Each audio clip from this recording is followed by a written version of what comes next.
So right now, my office used to be, I work inside the Ebola Peters Community Center. So my office is in there, and because of the pandemic, like I said, with the pantry, was the only thing we were able to do, we end up bringing the pantry into my office space as well. So I share office space and the pantry. So it gets overwhelming in there. Plus the exercise equipment is in there as well, because it was the community center. So what's on the works right now is this week we'll have, the owners are coming down and they'll talk about the renovation process with the residents and stuff like that. But right now, my office is in there with the pantry. So when the renovation takes place, it'll be completely the pantry. So they came and they asked me, you know, everything that I do in resident services, what I needed for the pantry and things like that. And one of the things I asked for was a kitchen. Prior to me going into outpatient mental health, I was a fast food manager for about 15 years. So I had food service experience, and you don't realize the jobs that you do and the experience that you get, how it leads back to something else. So, and I love to cook. I have 3 grown boys, and I love to be able to cook for them. So what I do is, when the children, when they come in, it's food from the pantry that people, you know, because they don't eat it or didn't know that they don't like, they say they don't like something, what we do is we take stuff that in the pantry that they say that they don't like, and we make a meal out of it. So beans is the biggest thing that people claim that they do not eat. So what we did one week was we did bean soup. So we had 2 residents that helped us prepare it and stuff like that. We took just the canned beans that was on the shelf and prepared a whole pot of soup. We did not have a bit of juice left inside the crock pot. But this was people that said they didn't eat beans. So then we get a whole bunch of peanut butter. And then with that, people won't take the peanut butter. So then we got all the materials, or all the ingredients, which was only 3, to make peanut butter cookies. We gave them the recipe, we printed out the recipe. Mr. Don came in with some cake pan, with some the pans that you put the cookies on, some baking sheets. He came in with some baking sheets, and we were able to give them all the stuff that they needed to bake cookies, peanut butter cookies. We also, cans of chicken. The people take that, but we had a whole bunch of it. So what I did was, when I had my girls' group, I would feed them in there, and we would give them stuff that they could prepare at home by themselves. Because a lot of them, if not for the pantry or for the school, they may not get a meal. So I wanted them to learn to make stuff themselves. So canned chicken, I taught them how to make chicken Caesar wraps.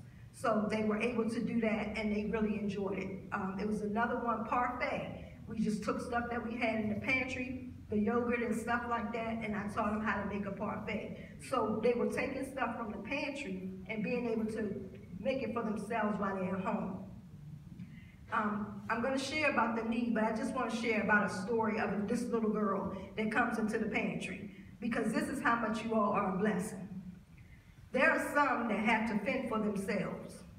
We had this little girl, and she's probably about 8 or 9, and she has 3 little siblings, so they all those stair steps.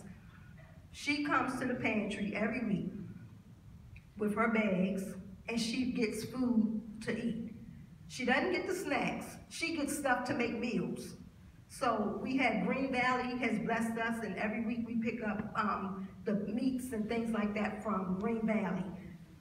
She comes in, she get her ground beef, she get her spaghetti sauce, the spaghetti noodles, and then we got, when we had the fresh vegetables, she takes her green peppers, her onions, and all of that to make a meal. And this is what she does for her siblings. I'm pretty sure there's someone that helps her cook the food, but what she comes over to the pantry and gets is not snacks. She comes over to actually get stuff to prepare meals for her family. So I just wanted you all to know that some of those children in the community, if not for the pantry, they wouldn't be able to, they wouldn't eat, you know, except for in school. One of the needs that we have, and we continue to have a need for in the pantry, is toiletries. Stuff like laundry detergent will pop up somebody comes in on Monday and asks, do I have laundry detergent? I tell them no. On Wednesday, Mr. Don comes, we got laundry detergent in the bags, and I haven't even sent out a message. I think I've only sent 2 updates on the stuff that we needed in pantry, but everything else has been from those previous lists, and then surprisingly comes in the bags that we get every week.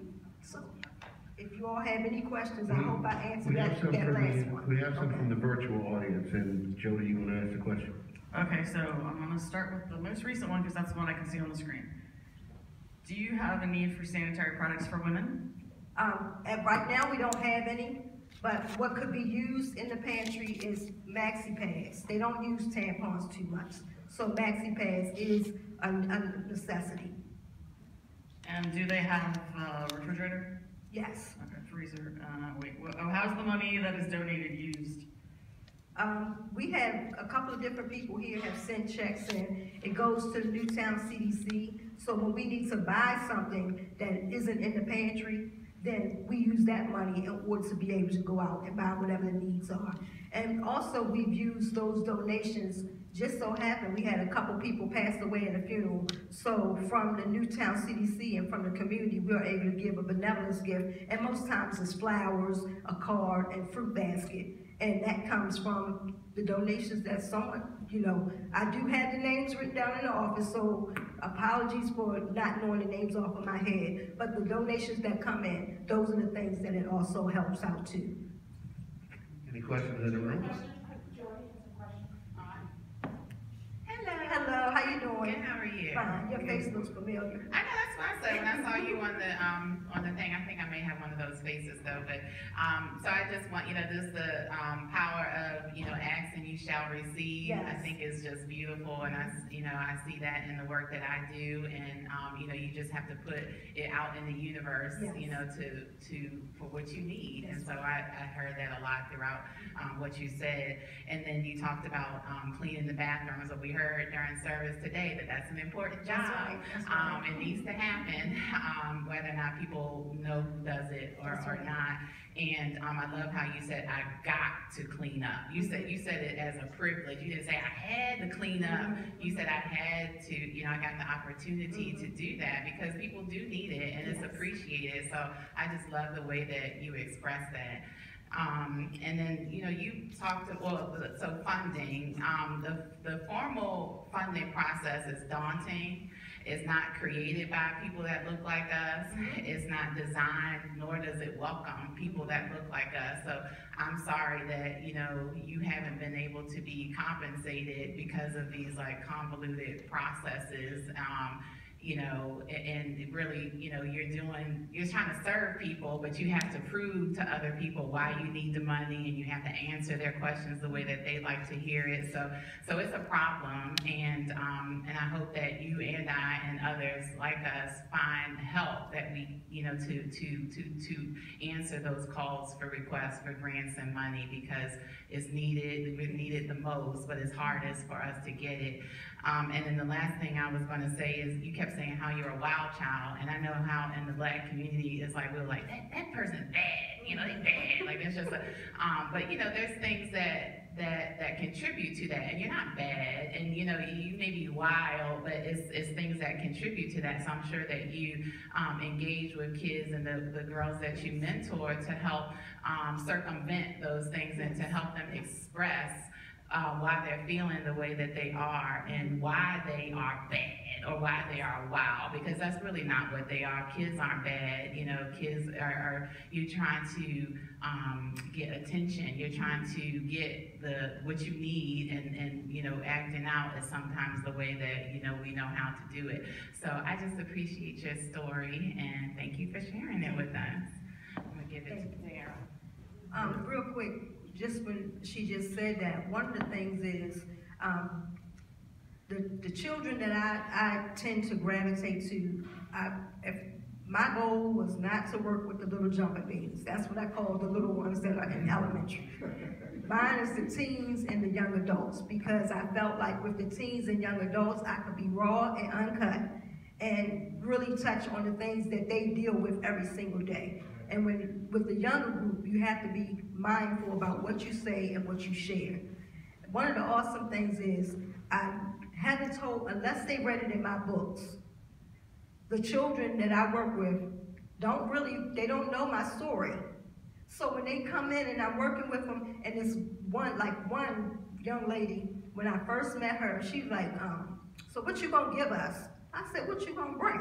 And then this young lady though, she had a lot of mouth and stuff like that, but this young lady, she was sitting inside the community center one day, and I was at the front door, letting someone in. And all of a sudden I heard this beautiful sound.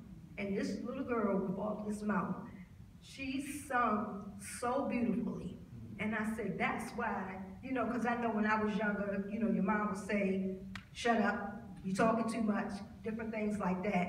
And you see how part of her personality is hidden, but that part is being hidden. So it's awesome that when I meet these, I can't sing, but because I was always, I always asked questions why, I was always the one that was, asking the questions and things like that.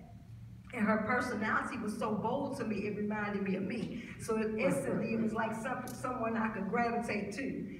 So, and it's just like some of those children, some of the things that they're dealing with, I don't even have to tell anybody what I've dealt with, but those are the children that seem to gravitate to me. Now, along with the pantry, we have gardening. And I didn't know, like the younger ones, we have Homework Haven, we have that age group, but there's ones that's not in the age group to go to Homework Haven that didn't have anything to do. So those are the children that tend to the garden. And the garden flourished all summer long up until 2 weeks ago, until we started to, prepare for the new season.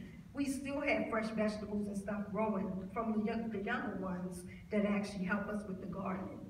One little girl that came and helped with gardening didn't like to come outside because of all the shootings and things. She don't like noises and things like that. And so coming out to the garden, now she starts to come outside. She comes out with the friends and things like that. She stays in the area where she can be seen by somebody else. She won't come out by herself. But now she's engaged in the community by coming out to the garden. So just being able to, like I said, I came back there to give back to the community, and the things that I've gone through, the rejection that I experienced from my mom leaving and things like that, I'm able to help those same children. And I don't even have to share it with anybody that's what I'm doing, because those are the ones, I always say the underdog. They're the ones that come to me, so. Darrel has one. Thank you, Ms. Rita.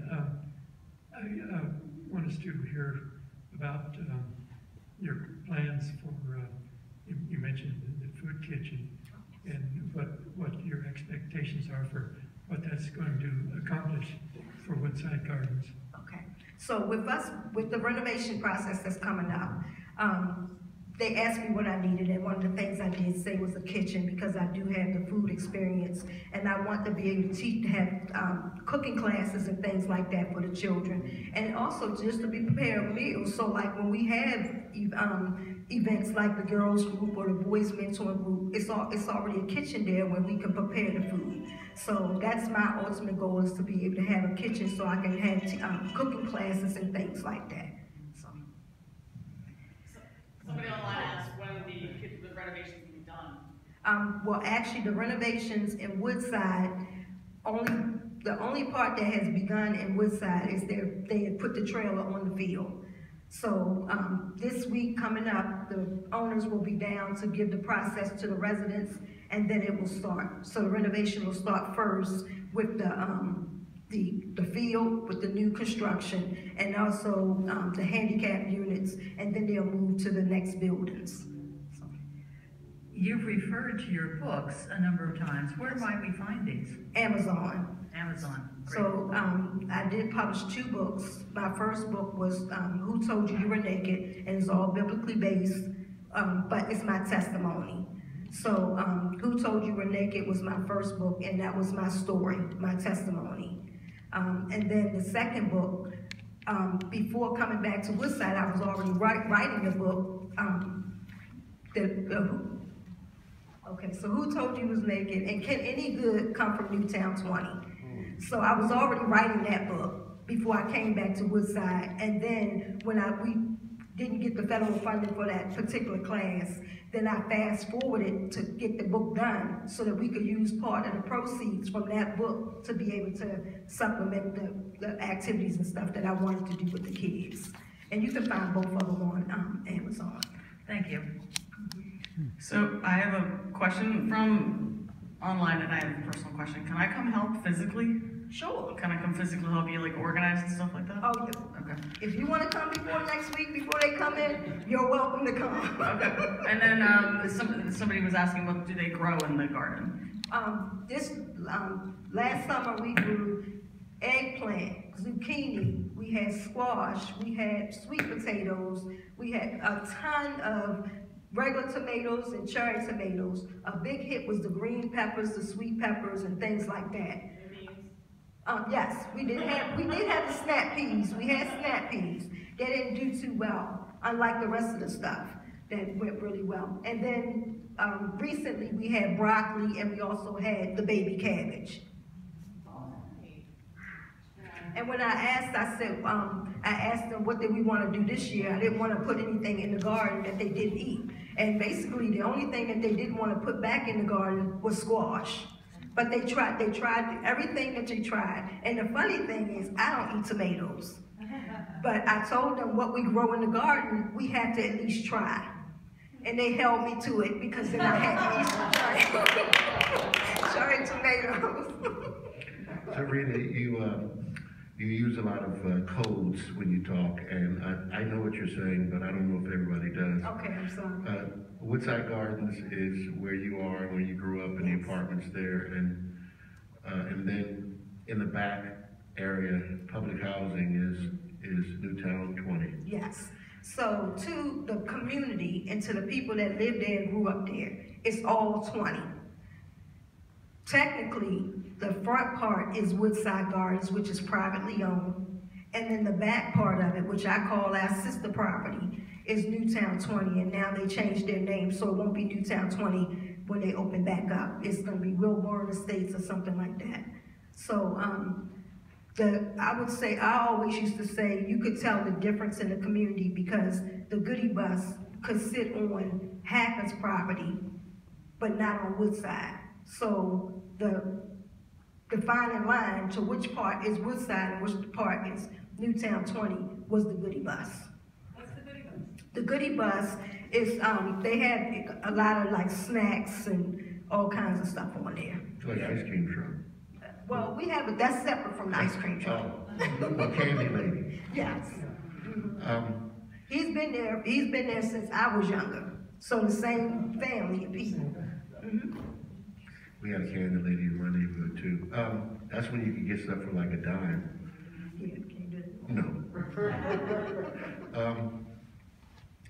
You talked about when we met about some of the rivalries, and I would love the congregation to know, because a lot of us live in Annapolis and have no idea what's happening in